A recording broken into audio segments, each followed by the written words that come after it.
Welcome back, everyone, to Mindful Leadership Beyond Borders. This is Betska, the Guru Coach, together with my rainbow-colored host, Raj Vashisht from India. I'm from Canada, and our delightful guest, Ash Parekh, is from Nashville, Tennessee. Woohoo! Yeah, Woohoo. music land, right? Music land. Wow, wow, wow. Country music And capital of the world. is that what it is? It Wow. is. How cool is that? I love it. So, Raj Ash, just needs to come down with a cowboy hat down here and some boots. He'll be ready to go. yeah. There you go. Wow. It's pretty exciting. I love country music. So, folks, we've been talking about kindness and the importance of kindness and how when we give kindness, we get it back. It's actually a universal law, right? It's in all the scripture, it is said, when we give something so positive, we will get it back. So, Ash, tell us how your faith has turned you into who you are today. Through all of that hardship, you must have had faith, huh? Yeah, I mean, if you don't have faith, then I think you're empty as a person, because I think growing up, you have to believe that there's a higher power or a spiritual power that is there that can give you peace of mind. And I think, for me, I think, having gone to a Catholic school, having, grown up exposed to, different faiths like the Hindu faith, the Jain faith, and then, learning the Christian faith as well. So like that, you take each snippet from each religion and you learn something about it, and it helps kind of build you as a person, helps lay that foundation. But the Yeah. core of all of it is like, be a good person, lead with love, lead with kindness. And if you have those, you're closer to God. Because I think, like, there's one commandment, it talks about like, or like you look at how God gave up his only son so that we could all have eternal life. So like, if you believe in that, then you understand exactly like what the purpose is. Like, he loved us so much that, Christ died on the cross. Or you look at other faiths, and like you look at like the Hindu faith or like the Jain faith or the Buddhist faith, it's all about loving, being kind, and really showing that compassion to everyone. And so like each religion, you respect it, you take the great from it, and that's how you form what means the most to you. And I think when you are in that hospital bed, and it's like after you go through a major life-changing surgery, after they revive you from being dead, and you try to like take your first step, and you're in a harness, and you're just like, how do I do this?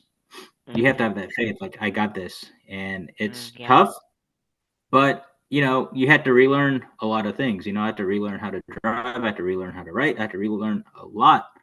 But it's that faith, and it's just like, to have that faith, to have that courage, and just to have those people like praying for you, or you're praying and just growing closer. That's what means most in life. And I think for people, there's so many different religions out there. I respect people who have different faiths. You can't judge anyone differently for that. But at the end of the day, whichever faith you choose to practice and believe in, that's what matters most. And I think that's what's essential for all of us as humans, is if our faith is there and we're grounded with God and we know exactly what we want, then nothing will stop us. And that's crucial. Like when I'm at home, my mom and I sometimes just watch like these different YouTube videos on faith. And, we see so many different people in India going to different temples or worshiping different gods. Or sometimes we look at the Christian faith and see like people going to church and practicing that. But the essential thing of all of that is that they love God and God loves them back. And when you have that love, that's what matters most in life. And that's just how faith changes me, inspires me, and helps me become the person that I am today. So beautiful. When I woke up this morning, I knew I had to wear pink. And now I know why, because pink is the color of the emotional heart chakra. And coming from the Indian tradition, chakras play an important role in our work. And I do a lot of work with people to help them open their emotional heart chakra. And because the love is buried there. Raj during the pause was saying, we know that kindness and positivity are very important, but some people are just so cruel, and as they get older, they become even more cruel. And that discussion just kind of made me think about it's because the emotions are trapped in their heart chakra, and no one has the skills to open it. Right. And that's part of my research, which I absolutely love. I'm learning so much about that. And so, my question to you is, why is leading with heart so important today and the value behind it? Because everything we've talked about so far, kindness, non-judgment about faiths and so on, that is really leading with the heart. But how would you describe why is leading with the heart so important? Again, it goes back to like elementary school. Like if you're kind to everyone around you, they'll want to be with you. And it's like they say, you attract more flies with honey than vinegar. And it's like that same aspect. And Gary Vee, obviously, he's like so famous on LinkedIn. I mean, and he even said like kindness is not a weakness. And he even said like be kind. And so that's what I am, and that's my gift. Like that's me. Like you look at me, I'm kind. I'm trying to be, the best person I can. I'll try to be kind to everyone, help them out, and that I think internally, like it gives me happiness. And at the end of the day, it doesn't matter. Like okay, if someone has like $10 million, great. But if they're not kind, I wouldn't want to work with them. I wouldn't want to do business with them because if they're not kind, it doesn't matter.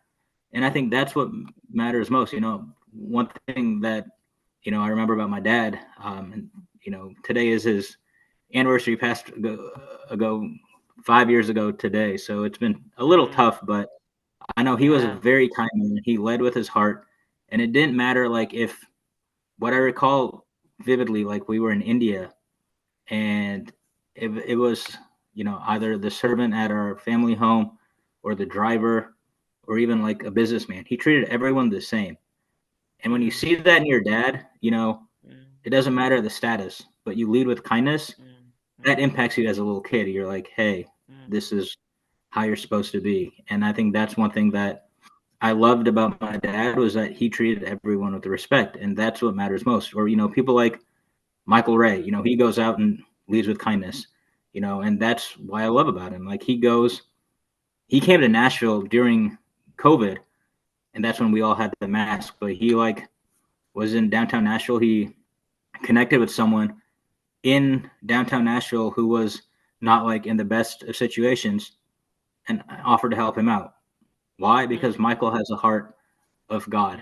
Like he has love, and it's all about those feels. And you surround yourself with people like that, you elevate yourself. And internally, like that's why like I love Michael Ray to death. Like he is like my big brother, and it's like I always like view that. And that's like when you surround yourself with people like that who are inspiration, like my dad, Michael, other people who I've met who lead with heart, you start leading with heart and kindness. And that's part of the legacy you want to live. Because with my health issues, with everything that I've gone through, every day I wake up, I take it as a blessing because I don't know when my time is up.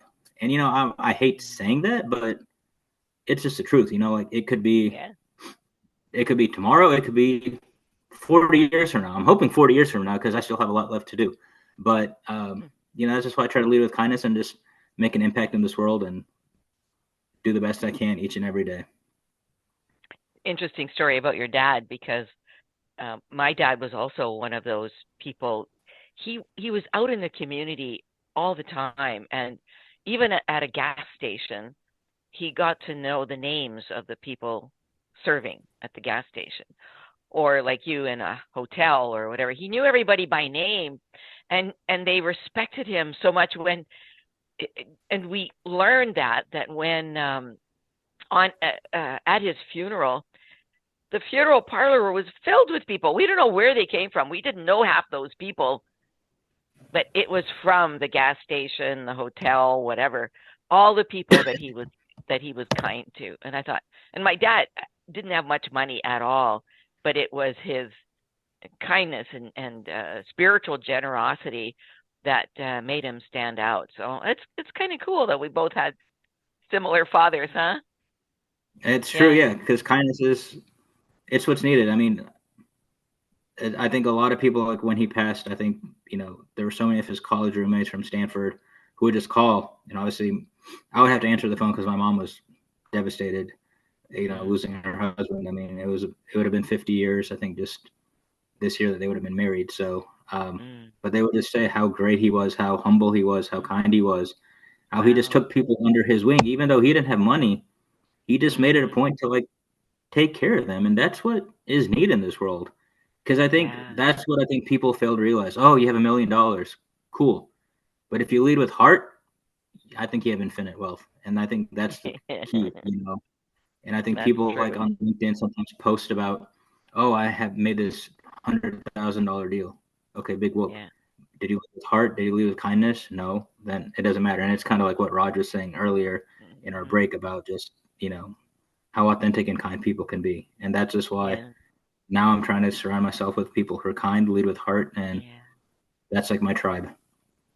Yeah, exactly. Raj, your mother was like that too, wasn't she? Wasn't she really kind? Yeah. Your mom? Yeah. My mom and my dad was also he's a very good social worker. But that time I don't like it. Oh, that time you didn't like him. I was very arrogant in school time and college time. But your mom, yeah, that's But great. my mom and my meditation changed me completely. After my mom and dad death, I'm a complete change, different person in this world. Otherwise, earlier I was also very egoistic, arrogant, very sometimes rude also. But although I'm very soft spoken always, and I never hurt anyone. But I feel it's true. very that is my problem in school, college time. I have a very superiority complex in my mind. I was so fool. Now I realize. Well, sometimes we have to go that route to figure out which road we want to go on, right? So we take a wrong road and then we come back. So Ash, last question for you. Tell Raj and I and all of our viewers, what are things that you are passionate about? I mean, obviously, I think for me, it's just kindness, just being kind, being helpful, helping other people out. Like if someone needs $20, I'll help them out. But also, I love college football. I mean, you've seen some of my posts on LinkedIn. It's all about the Ohio State Buckeyes. Like, I mean, I went to school there. I mean, I'm an alumni, so you got to support your team. I do love to cook. That's a hidden talent of mine, so I enjoy cooking. Wow. Indian food, Chinese, Thai, Italian, Mexican. I enjoy it, so it's fun. And then obviously, like with my mom, being Jane, there's specific, days that like you can't eat like green vegetables or like potatoes or onions. So like she's taught me how to like make, sabji out of tomatoes or like bananas, and it's like interesting. So like now I make it. So like it's kind of nice. Like I can pick that up. And so even if she decides to go to India for a few months for vacation, then I can manage and like take care of myself and make sure that I have the right food and all of that. I just enjoy, I enjoy just doing some active investing, in the stock market. My family in India was, they were stockbrokers for 75 plus years. So you kind of learn that from them, you would. where to grow your money, where not to put your money. And then, I think just, the one thing that recently, I think, a few friends have taught me just, about sports betting. And, the one thing about sports betting though, is like when I work at the hotel, like if any guest tips me, I just use that money to bet. I don't use my salary. I don't use my savings because I know gambling can be an addiction. So if a guest tips me $20, I'll put it. So last night, like I had like $60 worth of tips, ended up winning like $100. So I'm like, okay, I came out even. I mean, I came out more than even. So it's like, okay, I can handle that. But it's fun. It gets you excited and it just keeps you going.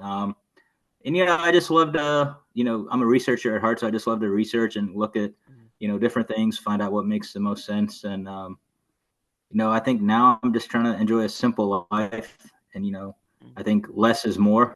That mentality. And so, yeah, I mean, I was in the wrong, I would always want to like buy the new style clothes and all of that stuff. But now I'm like, what good is that going to do? You waste money and Just the other day, my mom was just like, "You have like 25 pairs of shoes. What's wrong with you?" And I'm like, well, here's the thing. Like, I bought them like so long ago, but they're still in good shape, so I'm still using them. So I'm like, it's an investment. It's like now I don't have to go out and buy new shoes. But to add on to what Raj was mentioning earlier, I remember about my dad, and I still remember this. Like, there's a servant at our house in India, and I didn't know what I was like 6 or 7 years old, and I think like I like just shoved him out of the way because he was like standing on like my foot or something. And then my dad came up and slapped me across the face, and he's like, "Don't do that." And I was like, he's a servant. My dad's like, "No, he's another human being, and it doesn't matter." Wow. So that's the thing. Like, in that, I still remember, like, you lead with kindness, and I apologize. We made our peace, whatever. But you're 6 years old. You don't know what you're doing. You're dumb when you're 6. But I still remember that. So yeah, I just lead with kindness, and try to do the best I can. I'm not perfect. I'll make mistakes. I'll grow from it. But lead with kindness and love. That's all that matters. Well, Ash, I tell you, it has been so enjoyable to have this delightful conversation. And sometime in the next month, could you please share your favorite recipes with me on LinkedIn? Yeah. I'd love to have my husband and I both love Indian food or any kind.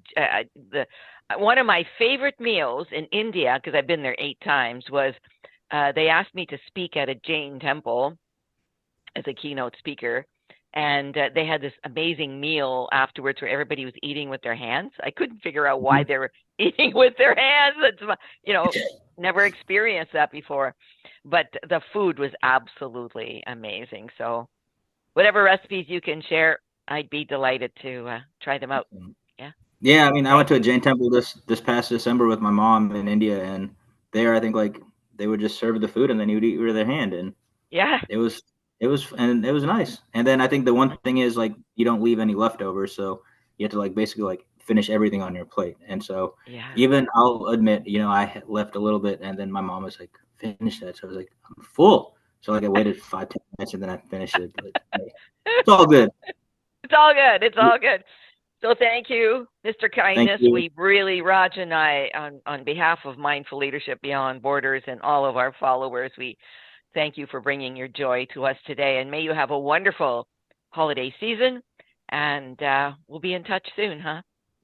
Sounds good. I enjoyed it. Thank you all. It was really nice to chat with both of you. Really enjoyed it. Yeah. Thank you.